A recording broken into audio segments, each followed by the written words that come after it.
There is a question most people try to avoid, yet it quietly follows them their whole lives. It is not loud, it does not feel terrifying right away. But if you dare to sit with it long enough, it can change the way you see everything. What if death is not the end? What if the day you close your eyes is not the final period, but only a door? Imagine a moment when everything you believed was certain suddenly feels unstable. Not because of some major disaster, but because one simple thought appears. What if, after all of this, I still have to return? What if this life is not the destination, but only the road? And what if one day you have to stand before the one who created you, carrying everything you have lived with nothing missing? This is not a story built to scare you. It is a truth people in every era have heard, but not everyone dares to think about deeply. In an age when people are confident in their knowledge, trusting only what can be measured and proven, a question was once thrown out with arrogance.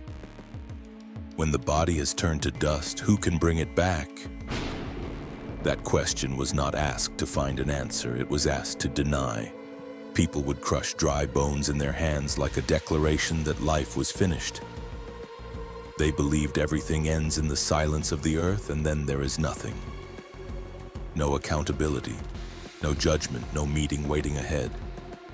But Surah Yasin does not begin with long arguments. It does not try to persuade with complicated logic. It does something deeper. It takes you back to a memory you forgot. It asks something that seems obvious yet gets ignored. Who created life the first time? If you once did not exist, even then you were given life, why would returning to life be harder to believe than being created from nothing? This is not philosophical wordplay. It is the simplest logic of existence. Something that already happened cannot be called impossible. And if the one who created you from nothing is the one calling you back, then bringing you back is not difficult for him. Right here, Surah Yasin is not only talking about death, it is talking about awakening. It is not trying to terrify you, it is forcing you to think. Because the biggest problem for people is not a lack of signs. The problem is living so long inside familiarity that we stop asking questions. We see life every day, we see death every day. But we rarely pause and ask, where is all of this leading? Maybe that is why this surah is called the heart of the Qur'an. Not because of its length or structure, but because it touches the deepest center of human awareness. It does not take detours. It does not build a distant system of philosophy. It goes straight to what every soul understands but often tries to forget. We were never meant to belong to this world forever. Welcome to Prophetic History Explained, where we do not just retell ancient stories, we open layers of meaning that time cannot fade.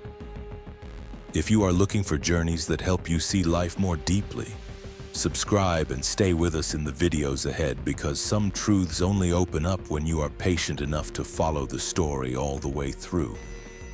Because the journey of Surah Yasin does not begin with end-of-the-world scenes. It begins with a quiet shift inside the heart. In a moment when someone stops in the middle of a rushed life and realizes, I am not immortal. Everything I am chasing, status, money, worry, pride, is passing day by day, little by little. And then a question appears that cannot be avoided. If I am not here forever, what am I living for? That question does not arrive like a storm, it comes softly, but once it touches the heart, it can change everything. The things that once made you proud suddenly feel fragile. The fears that once haunted you feel smaller. And the choices that seemed ordinary each day suddenly carry a new weight. That is where Surah Yasin leads us from the very beginning, not by forcing but by waking us up. It is not saying you must believe instantly. It is simply placing you in front of a mirror so you can look at yourself. And if one day you must return to the one who created you, what will you carry with you? Not what you owned, but what you became. Not what people thought about you, but what was truly recorded about you. And the moment you dare to face that question, another door begins to open. a door into deeper truths, stronger stories, and reminders that, if you listen all the way to the end, can change the way you live forever. If the truth is so clear, why are there still people who hear and do not believe, who see and do not understand? Why do some hearts stand in front of the signs of life and death every day and still do not tremble? Surah Yasin gives an answer that is hard to accept. The problem is not the evidence. The problem is the heart. There is a state people rarely recognize in themselves, and when rejection stops being a decision and becomes a habit. At first, someone denies out of arrogance. Later, he keeps denying because he does not want to change. And eventually, he denies simply because he is used to it. What began as a choice becomes nature. The surah describes this state with images strong enough to make you stop. Invisible collars tightening around the neck, lifting the head so high a person cannot bow down to look at the truth in front of him. Walls no one can see rising in front and behind, making him think he is free while he is actually trapped by his own assumptions. The most frightening part is that these chains do not come from outside. They are not a punishment forced down from the sky. They are built from within, little by little, through repeated choices. Every time someone turns away from truth, and the heart gains another layer. Until one day the light is still there, but it no longer reaches him. This is one of the deepest messages of Surah Yasin. The most dangerous blindness is not blindness of the eyes, it is blindness of the soul. A person can see the wide sky, can observe the wonders of creation, but if his heart is closed, every sign becomes meaningless. But the surah does not stop at describing that closedness. It goes further and touches an idea that can stay with you for a long time. Human beings are not only responsible for what they do, but also for what they leave behind after they depart this world. Some actions end the moment they happen, but other actions keep living, quietly spreading through years, far beyond the control of the person who started them. A sentence can inspire generations, yet a small act of goodness can grow into countless other good things. And on the other side, a mistake can cast a shadow long after the one who caused it is gone. Surah Yasin calls these the traces that are recorded. Not only the action, but the trajectory of the action. Not only the moment, but the impact. That changes how you see life. If everything ended with you, life could be measured by what you experienced. But if things continue after you, then life is measured by what you planted in the world. Think of someone who left long ago, yet their words are still repeated every day. Think of a good path someone opened, and even now people keep walking it. Those people never truly disappeared. They are still living in what they left behind. And what makes this message even stronger is its absolute fairness. And it does not care whether something looks big or small. A quiet good deed no one ever noticed still counts if it continues bringing light. A wrong action that seems harmless still matters if it keeps causing harm. Nothing truly vanishes into forgetfulness. People forget, but the traces remain. From this angle, life is no longer a short timeline that starts at birth and ends at death. It becomes a wave. What you do today can touch shores you will never see. And every person, whether they want to or not, is creating waves like that every single day. This is where the surah pushes you toward a personal question that is hard to escape. If every trace is preserved, what are you leaving behind? Not everyone leaves a grand legacy, but everyone leaves an impact. A gentle way of living can teach others to become softer. A bitter heart can spread coldness. The small things you treat as normal can become seeds for someone else's future. And maybe this is the point where Surah Yasin quietly changes the listener's perspective. It does not only speak about great deeds, it pulls your attention back to what is close. How you treat the person next to you, the words you say when no one is paying attention, the choices you think nobody will remember. Because in the end, the question is not how long you lived, but what remains after you leave.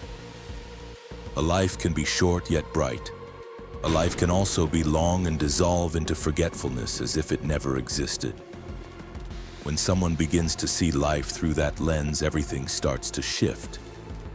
Success becomes more than what you gained. It becomes what you passed on. Failure becomes more than what you lost, and it becomes what you taught. And each day becomes less like random time passing, and more like bricks building the traces you will leave. Surah Yasin does not say this with accusation. It says it like a reminder. Every person is writing a story they cannot edit after it ends. And in that unseen book, there is not only what you did, but what you left inside other hearts and inside the flow of time. Maybe that is when you begin to understand that life is not only a journey to pass through, it is a mark you leave behind. In the quiet pages of Surah Yasin, there is a story that is not long and not filled with characters, yet it carries the weight of an entire lifetime. It is not about a king. It does not revolve around a grand miracle. It centers on one almost unknown man, a man with no power, no crowd behind him, nothing but faith. And that faith made him unforgettable in human memory. The story takes place in a city many tafsir identify as Antioch. Messengers are sent to remind people to return to truth. They do not bring gold. They do not promise power. They do not perform something flashy to shock the crowd. Their message is so simple it is easy to dismiss. Worship Allah and live honestly with your conscience. But that simplicity is exactly why they are rejected.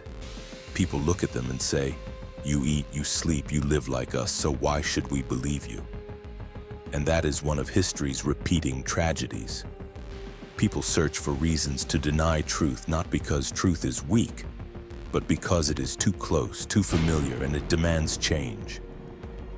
The messengers do not argue to win, they only repeat that their job is to deliver the message, not to force it. But that calmness does not soften the crowd, it makes them angrier. Because when people do not want to hear truth, even silence feels like accusation. And then, as threats rise, an image appears like a small beam of light in a heavy sky. A man runs in from the far side of the city. No one calls him, no one asks him to speak, but he runs, as if he knows that if he stays silent, something inside him will die before his body ever does. He does not arrive as a hero. He arrives as a believer. His words are not polished or dramatic, but they carry a strength long speeches cannot carry. He tells the people these messengers are not asking anything from you. They do not want your money. They do not want status. They do not want a reward, and that, he says, is proof they are truthful. There is a quiet brilliance in that argument, and he does not try to prove truth through spectacle. He points to what is obvious. If someone gains nothing from you, why would he lie to you? Sometimes truth is not hidden in the extraordinary. Sometimes it sits inside the simple things we ignore. But what makes this story immortal is not only what he says, it is what he is willing to pay. He knows he is standing in front of an angry crowd. He understands his words could cost him his life. And he speaks anyway. Not because he wants to become a symbol, but because he cannot do otherwise. This is where faith shows itself most clearly. Not in comfort, but in danger. Not when people praise you, but when you are isolated. True faith does not need a stage. It needs a heart that refuses to betray what it knows is right. Then what could not be avoided happened. The crowd is not convinced, and they do not see sincerity. They only see a voice that irritates them. And in that violent moment, a human being falls. No spotlight, no farewell. No one stands up to protect him. But Surah Yasin does not stop at death. It pulls the listener beyond that painful moment into a scene the world cannot see. The instant his body leaves this world, a call comes. Enter paradise. No waiting. No long drawn-out process. No hesitation. From a man crushed beneath the feet of a crowd, he steps into a reality where pain disappears instantly. And here, the story reaches a peak most people do not expect. The first thing he says is not joy for himself. He does not turn back to curse the ones who killed him. He does not ask for revenge. Instead, he says something that makes the listener go quiet. If only my people knew what I have just been given. And this is where faith reaches its purest beauty. A man has entered eternal peace, yet his heart still turns toward the very people who harmed him. No rage, no wounded pride, only mercy. Maybe this is why this story sits in the heart of Surah Yasin. Because it is not only about belief, it is about the quality of belief. Faith does not make people harder. It makes them gentler. It does not freeze the heart. It softens it toward the lostness of others. And from that short story, a quiet question rises inside the listener. If one day you stand in front of truth, will you stay silent or will you speak? If you know what is right, do you have the courage to protect it when no one stands with you? Because history is not only written by famous people, and sometimes it is written by ordinary souls who chose loyalty to truth in a moment no one was watching. And those are the moments that get recorded forever. After guiding the heart through faith, choice, and story, Surah Yasin opens another door. No longer the story of one person, but the symphony of the universe. It does not argue. It does not force. It does not demand belief through emotion. It does something quiet. It points at the world around you and asks, have you truly looked? There are signs that existed before humans learned to write, before they even knew how to name the stars. Signs that are not hidden in distant secrets, but present in the most familiar rhythms of life. Yet the strange thing is, the more familiar they are, the less we reflect on them. Look at the ground that seems silent. In the cold season, it becomes dry and lifeless, as if all life has pulled away. Then one rainfall, one touch of sunlight, and the land wakes up. New sprouts rise from where people thought everything was dead. No one stands there to pull them up.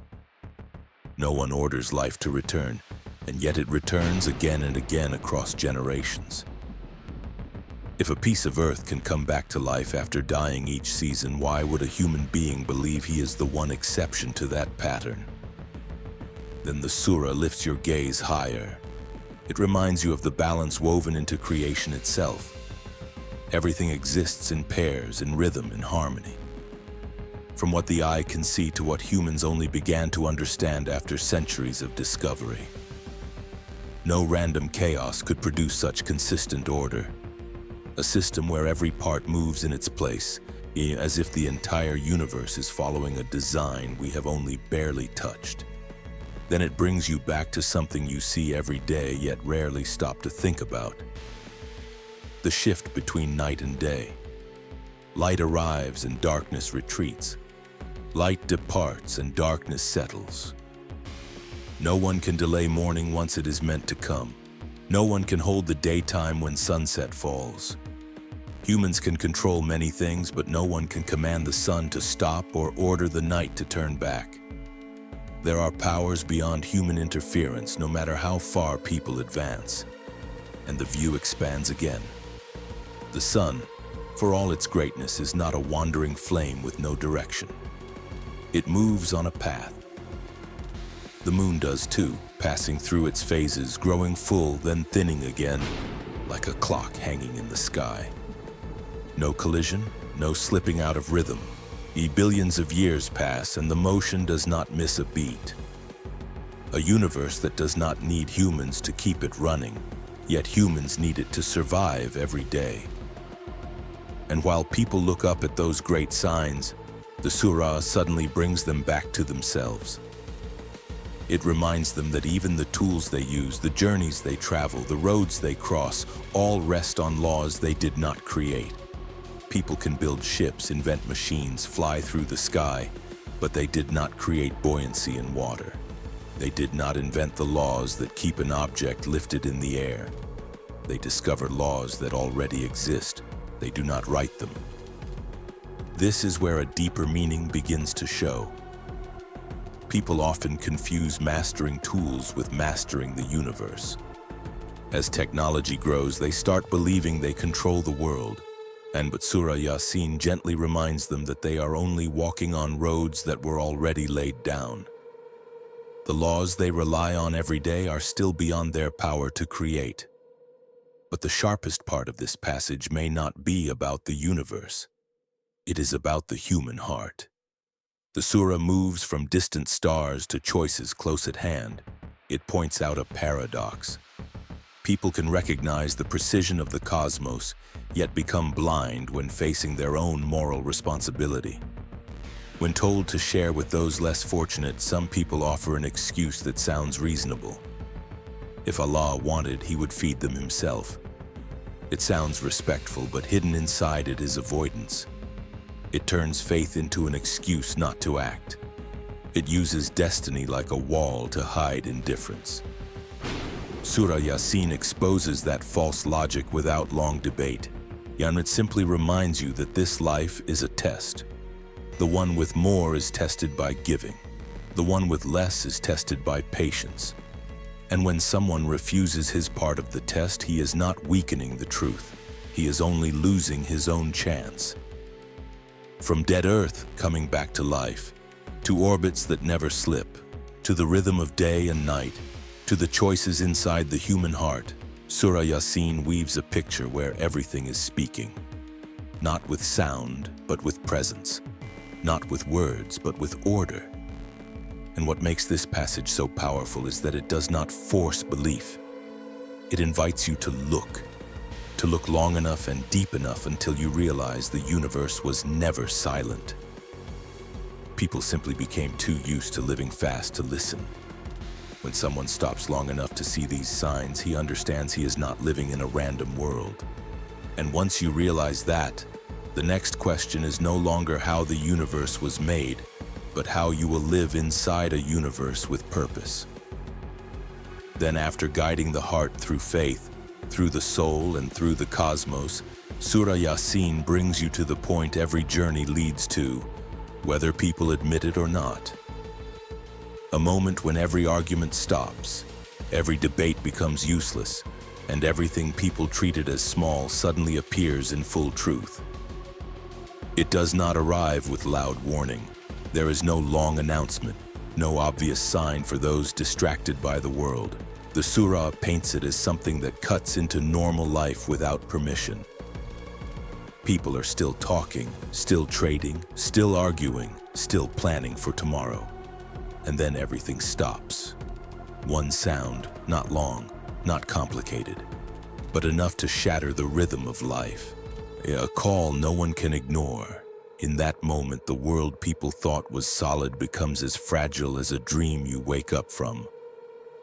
The surah does not focus on destruction, it focuses on awakening. It brings you to a scene no clear mind can treat lightly. People who lay still in the earth suddenly rise, not slowly but in panic, not prepared but stunned. They look around like people yanked out of a sleep that was too deep, and the first question they ask is not where they are but who woke them up. That is when denial collapses. No more reasons, no more excuses. What once seemed far away is now in front of them.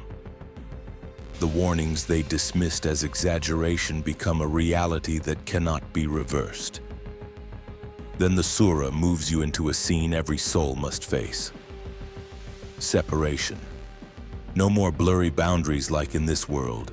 No more gray areas between right and wrong. Everything becomes clear. Some faces shine with a peace they never felt before. Other faces sink into a fear they once believed would never come. Those given safety do not enter a strange world. They enter a reality their hearts were preparing for. A place with no exhaustion, no worry, no long nights of anxious thought. They are surrounded by a peace this world cannot manufacture.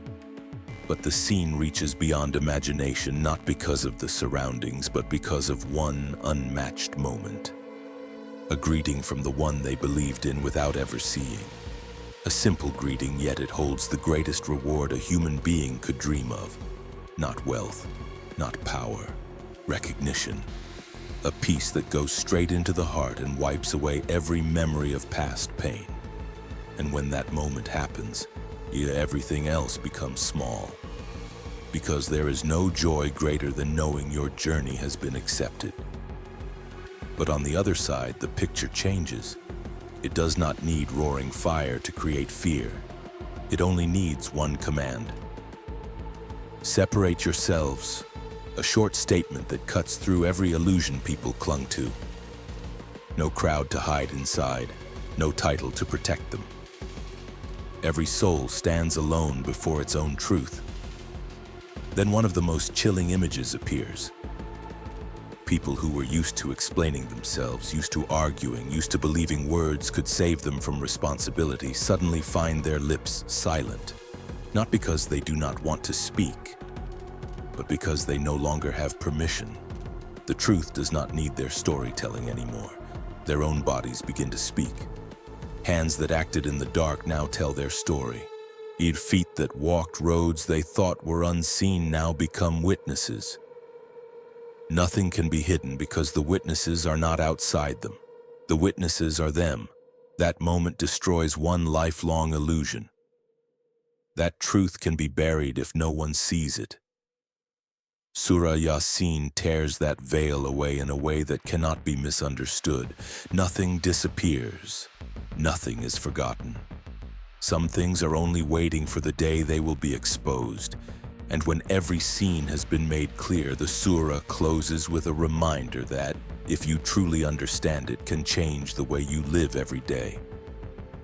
The power people argued about, the signs they ignored, the truths they doubted, all return to one point. The one who holds everything does not need time or tools. When he wills something, he only says one word, and it is. There is no distance between will and existence.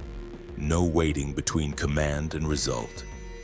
From nothing to life, from life to death, from death to return, it all rests in a power nothing can slow down. And maybe what makes the ending of Surah Yasin so deep is not the grandeur of the scenes, but the simplicity of the conclusion. Everything begins with him, and everything returns to him. No one is outside that circle. No one stands on the sidelines. When someone truly understands that, he sees life differently. He no longer lives as if everything ends today. He no longer chooses as if tomorrow does not exist. Every action becomes preparation. Every day becomes a step closer to a meeting no one can escape. And somewhere in the middle of worldly noise, one quiet question remains. When that moment comes, which direction will we walk? The deepest lesson Surah Yasin leaves behind may be this. Life is not measured by length, but by direction. Someone can live a long time and still drift away from purpose, and someone else can live a short life and leave behind a light that never goes out.